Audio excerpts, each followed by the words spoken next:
A paz do Senhor, professores, sejam todos bem-vindos à EBD em Síntese Podcast, hoje com o momento pedagógico da classe de adultos.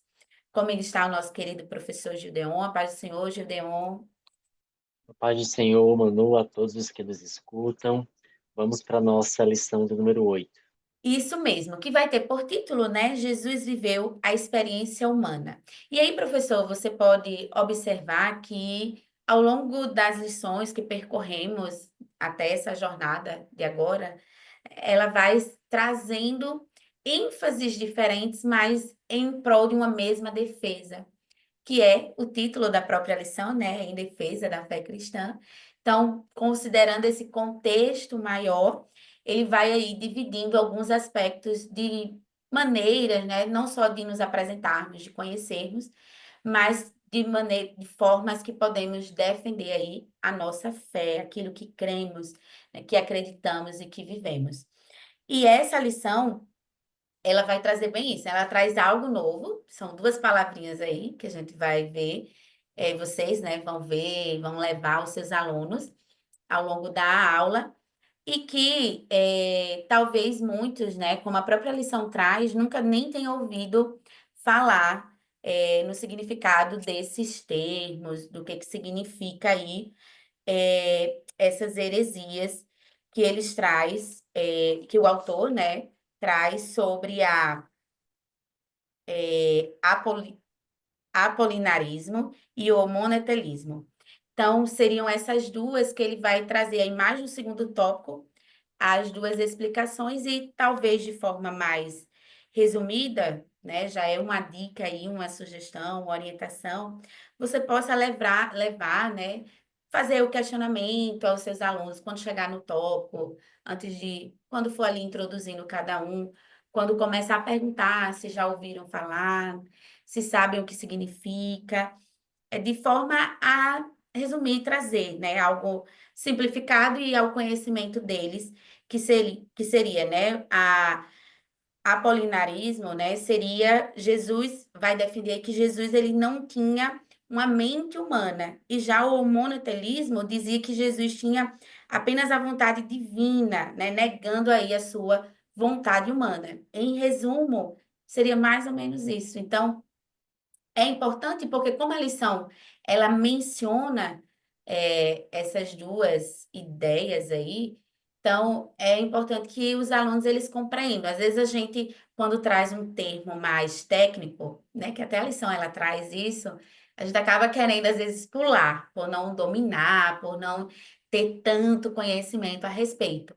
Mas é uma oportunidade de estar ampliando o vocabulário dos seus alunos, né, em defesa dessa fé. A partir do momento que eles ouvirem agora, eles vão ter uma compreensão maior e melhor do que isso quer dizer, do que significa e de que maneiras eles podem estar defendendo a sua fé cristã. E é dentro disso, né, Gideon, quais são os objetivos aí dessa lição? E aí você já traz a proposta de dinâmica ou de dica pedagógica para essa lição. Os objetivos são: 1. Identificar a experiência humana no ministério de Jesus. 2. Explicar as heresias que negam a humanidade de Jesus. E 3. Reconhecer como essas heresias se apresentam atualmente. A nossa proposta é que o professor possa fazer a leitura do capítulo 4 da nossa declaração de fé como subsídio prévio, e em específico o item 2 do capítulo 4 que vai falar sobre a humanidade de Cristo.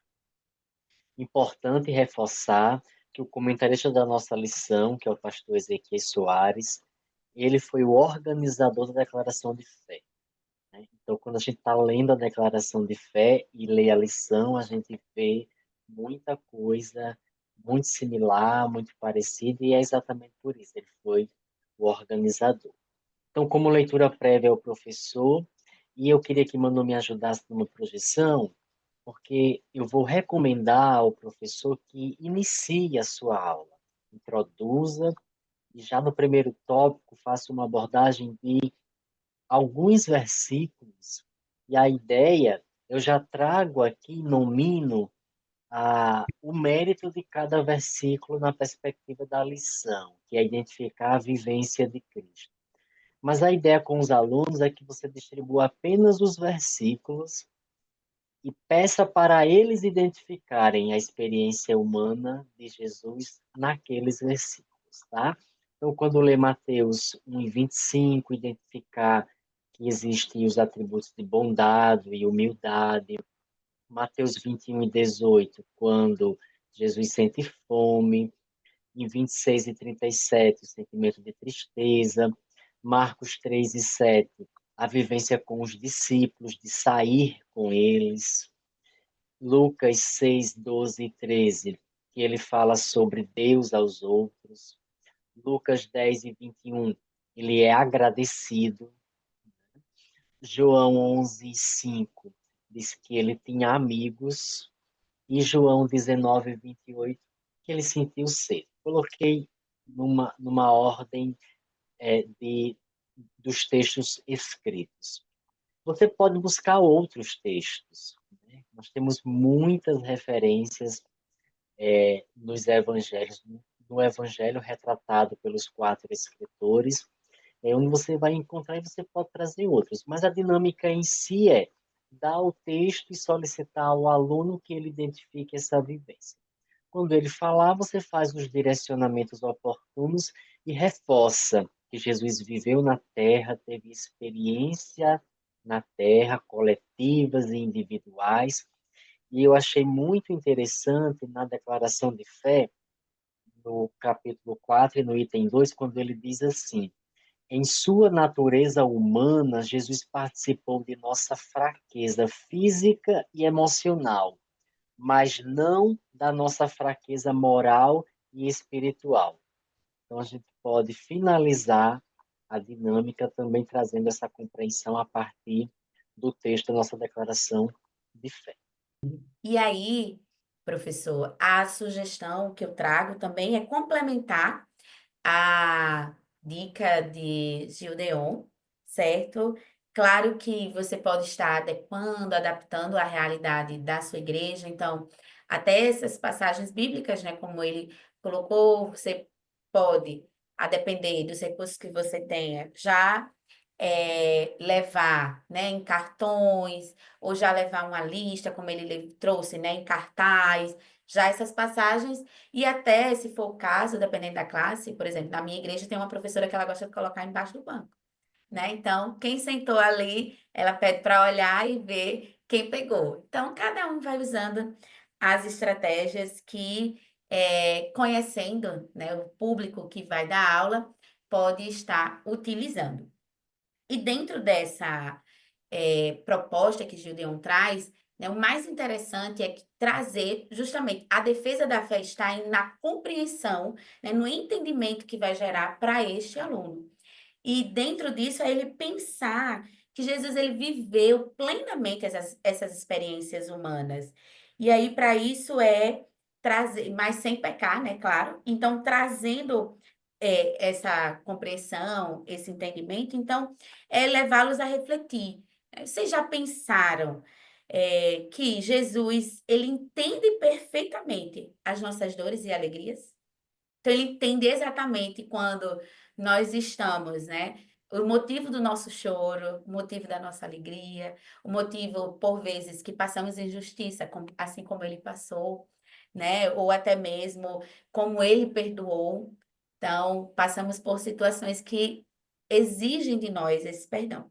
E aí, dentro desse momento de leitura dos versículos, você pode estar levando os seus alunos a refletirem e expor, né? Que experiência isso significa para ele. Então, que seria mais ou menos uma proposta de dinâmica, né? Ali, os passos de Jesus, ou as experiências de Jesus, a partir dessas passagens bíblicas e de outras que você mesmo, professor, pode pesquisar, pode fazer uma curadoria aí dentro dos evangelhos, de passagens que traz experiências que Jesus viveu, né, com os amigos, com os familiares, de modo a dizer o que que isso significa para você, né? E aí vai ler, como o Gideon trouxe, né? Lê essa passagem, então reflete e pensa, que significa? E agora?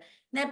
Pensando sobre isso, então, a passagem que fala ali em Lucas 23, 34 sobre, dizendo que ele perdoou. Então, o que isso me ensina? E eu já passei por alguma experiência em que foi necessário que eu perdoasse alguém. Então, é um momento em que a gente sabe que a classe de adultos, umas falam muito, outras muito pouco. Às vezes não tem essa interação, mas é para ele compreender que Jesus ele não pecou, mas ele viveu plenamente essas experiências do choro, da tristeza, da alegria, e nós vivemos isso cotidianamente, né? Mas ele nos dá graça, ele nos deu o Espírito Santo para estar conosco nesse processo. Então, dentro dessas experiências, o que que isso significa para ele e se ele passou por um momento semelhante? Claro que você não tem, dependendo do tamanho da sua turma e do tempo que você tenha de aula, você não consegue ouvir, lendo todas as passagens, todos os alunos, mas deixa à vontade até para alguém que vai ler, então está eu, Gideon, ali na sala, então ele vem, lê a passagem, e aí você pode até deixar aberto. Quem se sentir à vontade para comentar o que que essa experiência significa, o que que nos ensina, né, que é dentro dessa perspectiva, e se já e outra, se alguém que já tenha passado por algo semelhante também pode externar. Até você, professor, pode trazer, dependendo, se sentir sua turma um pouco retraída, então você pode estar trazendo alguma experiência, né? Não leve todas as experiências, né, para todos os versículos, espere ouvir o seu aluno. Às vezes a gente quer colocar muita coisa que vivemos e esquecemos justamente de ouvir, porque por uma timidez, né, do aluno ali, mas a ideia é estimulá-los a trazer essa compreensão de que, de fato, Jesus viveu essas experiências e o que que isso significa, o que que isso me ensina, que é justamente, né, aqui a aplicação como é que de fato, né, eles pensam que Jesus ele tem vivido essas experiências e para quê? Para nos ajudar a confiar nele, né? E o que podemos aprender com as reações de Jesus diante dessas situações? É, então, essa dinâmica ela vai justamente reforçar a identificação de Jesus conosco, né, e promover aí uma reflexão nessas experiências que vivemos e que ele também viveu. Então, esperamos ter contribuído com a sua aula. Desejamos que Deus continue abençoando a sua vida, seu ministério. E é isso. Gideon, suas conclusões. Sim, é agradecer pela oportunidade de estar auxiliando os nossos professores. Nesse movimento também a gente aprende, né? A gente prepara algo para trazer e nessa preparação a gente aprende também para as nossas aulas. No final, nós estamos aprendendo juntos. Deus abençoe a todos. Amém. E aprender juntos é crescer juntos espiritualmente também, né? Vai trazendo justamente essa troca de conhecimento que é muito importante, né? Então, esperamos ter contribuído, professor, aí com você. Continue a assistir as aulas, curta esse vídeo, compartilhe e desejamos uma excelente aula. Fiquem todos na paz do Senhor.